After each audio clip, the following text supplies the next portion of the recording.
Brigade Al-Qassam sayap militer Hamas melakukan 2 penyergapan militer terhadap kendaraan musuh Zionis di medan perang lingkungan Al-Geneina sebelah timur kota Rafah. Momen penyergapan Hamas turut diunggah melalui saluran Telegram pada Selasa 11 Desember 2024. Adegan tersebut menunjukkan Al-Qassam menargetkan bulldozer militer D9 Israel dan menargetkan tank Merkava dengan peluru Al-Yasin 105. Dalam keterangan tertulis rincian penyergapan pada Kamis 28 November 2024, di mana pejuang dari jendela menargetkan kendaraan militer musuh yang sedang nangkring. Kemudian pejuang menyusuri lorong kecil dan mengendap-endap menargetkan tank Merkava andalan Zionis. Klip selanjutnya merinci serangan pada Jumat 6 Desember 2024. Pejuang Hamas melihat tank Merkava dari jarak dekat dan dirudal. Prajurit Israel pun menjerit di dalam tank yang hangus. Selain itu, sebuah bulldozer militer Israel meledak akibat alat peledak yang dipasang oleh milisi Palestina. Ada pula ledakan truk bermuatan bahan peledak menewaskan 4 tentara Israel dan melukai 18 orang lainnya.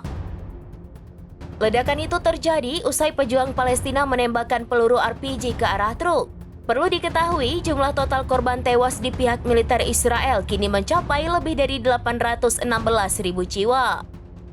Sementara konflik di Gaza terus memakan korban dan memperburuk situasi kemanusiaan.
Download Tribun X sekarang, menghadirkan lokal menjadi Indonesia.